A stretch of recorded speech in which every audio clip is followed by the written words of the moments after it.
Bharatiya Janata party కూడా కార్యాచరణ start చేసింది. ఎల్లుండి అంటే 28న అమిత్ షా రాబోతూ ఉన్నారు సార్. సో షార్ వస్తూ ఉన్నారు అంటూ ఆ పార్టీ నాయకులు చాలా ఉత్సాహంగా ఉన్నారు. ఎందుకంటే 2018తో కంపేర్ చేస్తే అనూహ్యంగా సీట్ల సంఖ్యను, vote షేరింగ్ని పెంచుకుంది Bharatiya Janata party. So వాళ్ళ కార్యాచరణ గురించి మీ విశ్లేషణ. అంటే సార్ వచ్చే కదా తెలంగాణలో ఉన్న ఉప్పుపోయింది, సార్ రాక కాదు.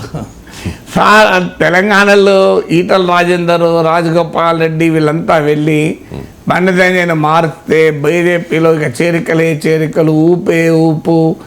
బండి సంజయ్ చేయలేకపోతున్నాడు, ఇక్కడ దాకా చేసిన ఇక ముందు పట్టుకపోలేడు, ఇవన్నీ చెప్తేనే కదా వాళ్ళు Bandi Sanjay నమ్మిస్తే sir మార్చినాకనే BJP address లేకుండా పోయింది కదా. అందువల్ల ఇప్పుడు సారు వచ్చినాకనే ఆ పరిస్థితి ఏర్పడింది. ఇప్పుడు సార్ మళ్ళీ వస్తే ఊపొస్తుందా అనేది ఒక క్వశ్చన్ మార్క్ బీజేపీలోనే అంటున్నాను, నేననేది కాదు, బీజేపీ నాయకులు కార్యకర్తల్లోనే అంటున్నారు. అందువల్ల డెఫినెట్గా బీజేపీ తెలంగాణలో ఒక పెద్ద ప్రయత్నం చేస్తుంది, అందులో డిస్ప్యూట్ లేదు. ఎందుకంటే ఇప్పుడు ఇంకా అవసరం కూడా, అంతకుముందన్న బీఆర్ఎస్ ప్రత్యర్థి అవసరం వస్తే ప్రాంతీయ పార్టీకి చెందిన ఎంపీలు ఎప్పుడైనా తమకు మద్దతు ఇవ్వచ్చు. అందువల్ల బీఆర్ఎస్ వారు గెలిచినా బీజేపీ అంత బాధపడదు. ఎందుకంటే రేపు అవసరం వస్తే, సందర్భం వస్తే తమకే మద్దతు ఇచ్చే అవకాశం ఉంటుంది కనుక. కానీ ఇప్పుడు కాంగ్రెస్ అధికారంలోకి వచ్చింది, కాంగ్రెస్ ఎంపీ సీట్లు గెలవడం అనేది బీజేపీ మింగుడు పడదు, బీజేపీ జీర్ణించుకోలేదు.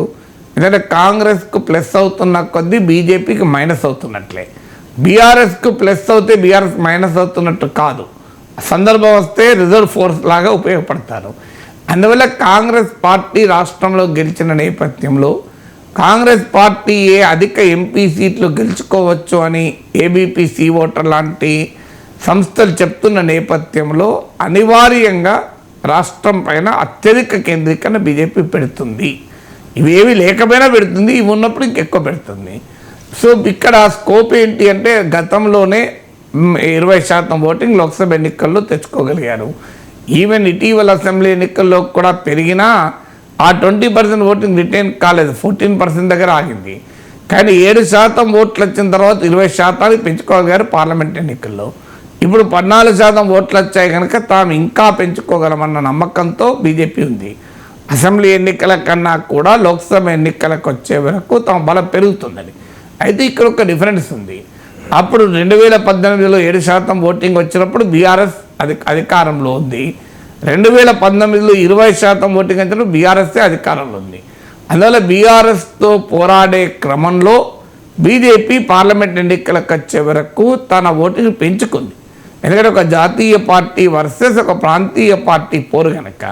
కానీ ఈసారి అసెంబ్లీ ఎన్నికల్లో 14% ఓట్లు పెంచుకునే స్థాయికి వచ్చే వరకు ఇక్కడ బీజేపీ ప్రత్యర్థి బీఆర్ఎస్ కాదు, మరో జాతీయ పార్టీ అయిన కాంగ్రెస్ ప్రత్యర్థి. ఈ తేడా మనకు చాలా కీలకమైన తేడా. ఎందుకంటే లోక్సభ ఎన్నికలకు వచ్చే వరకు జాతీయ పార్టీలకు కొంత సహజ అడ్వాంటేజ్ ఉంటుంది, బలమైన జాతీయ పార్టీలకు. అందువల్ల బీజేపీ వర్సెస్ బీఆర్ఎస్ ఉన్నప్పుడు అసెంబ్లీ ఎన్నికలతో పోలిస్తే గణనీయంగా లోక్సభ ఎన్నికలకు తెచ్చుకోగలిగింది. మరి బీజేపీ వర్సెస్ గెలిచిన కాంగ్రెస్ తెచ్చుకోగలుగుతుందా? అయితే రాజస్థాన్, మధ్యప్రదేశ్, ఛత్తీస్గఢ్, కర్ణాటక లాంటి రాష్ట్రాల్లో 2018లో బీజేపీ వర్సెస్ కాంగ్రెస్ ఉండగా కూడా అసెంబ్లీ ఎన్నికల్లో ఓడిపోయిన బీజేపీ లోక్సభ ఎన్నికల్లో తెచ్చుకుంది.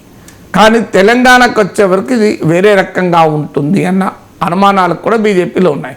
బట్ స్టిల్ ఒక అవకాశం ఏంటి అంటే ఆల్రెడీ అసెంబ్లీ ఎన్నికల్లో ఓట్లు, సీట్లు పెరిగి ఉన్నాయి.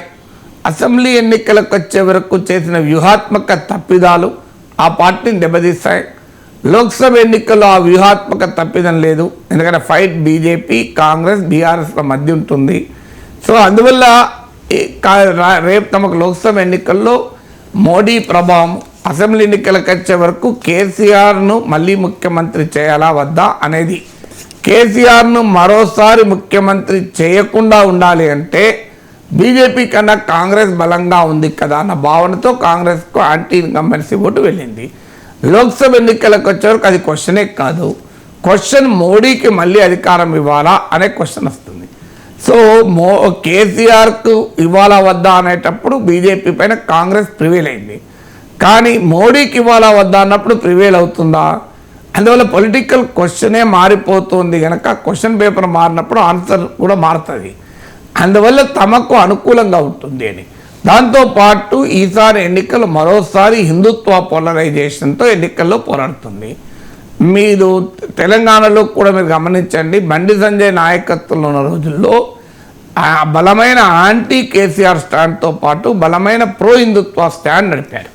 దానిపైనే ఈటల రాజేందర్ వీళ్ళందరూ వెళ్ళి తెలంగాణలో ఇది నడవదు, హిందుత్వ పాలిటిక్స్, ఇక్కడ డెవలప్మెంట్ పాలిటిక్స్ నడుస్తాయి, యాంటీ కేసీఆర్ స్లోగన్ పనిచేస్తుంది, అందువల్ల బండి సంజయ్ హార్డ్ కోర్ హిందుత్వ పనిచేయదు అని జాతీయ నాయకత్వాన్ని కన్విన్స్ చేశారు. అందువల్ల ఇక్కడ నాయకత్వాన్ని మార్చారు. కానీ ఈసారి లోక్సభ ఎన్నికలకు బండి సంజయ్ని మళ్ళీ పార్టీ అధ్యక్షులు చేసినా చేయకపోయినా హార్డ్ కోర్ హిందుత్వాను ప్రవేశపెట్టే అవకాశం ఉంటుంది. ఎందుకంటే ఈ నెల 22 రామ మందిర ప్రారంభోత్సవం జరుగుతుంది. రాబోయే పొలిటికల్ డిస్కోర్స్ అంతా ఆర్టికల్ 370, ఉమ్మడి పౌరస్మృతి, రామ మందిరము, మళ్ళీ రోహింగ్యాలు కూడా ఎలాగో వస్తారు. సో దీని చుట్టూ జరిపే క్రమంలో తమకు అడ్వాంటేజ్ ఉంటుందని బీజేపీ భావిస్తోంది. అందుకే ఈ ప్రత్యేకత. అయితే బీజేపీకి వస్తున్న ఛాలెంజ్ ఏంటంటే, కాంగ్రెస్ పార్టీ అధికారంలోకి వచ్చింది, కాంగ్రెస్ పార్టీ బీజేపీ పైన ప్రివేల్ అయింది, బీజేపీ బీఆర్ఎస్ ఒక్కటే అన్న భావన అసెంబ్లీ ఎన్నికల్లో దెబ్బతీసింది, లోక్సభ ఎన్నికల్లో కూడా ఆ భావన ఎంతో కొంత వెళ్ళే అవకాశమే ఉంటుంది. సో అందువల్ల కాంగ్రెస్ పార్టీ ఊపులో ఉంది. రేవంత్ రెడ్డి ప్రభుత్వము కొత్తగా అధికారంలోకి వచ్చిన తర్వాత జరుగుతున్న ఎన్నికలు ఇవన్నీ కూడా కాంగ్రెస్కి వచ్చిన అడ్వాంటేజెస్. అందువల్ల బీజేపీ కొన్ని అననుకూల పరిస్థితులు ఉన్నాయి, అదే సమయంలో కొన్ని అనుకూల పరిస్థితులు కూడా ఉన్నాయి కనుక ఆశపడుతుంది బీజేపీ. తప్పేం లేదు కదా ఆశపడడంలో.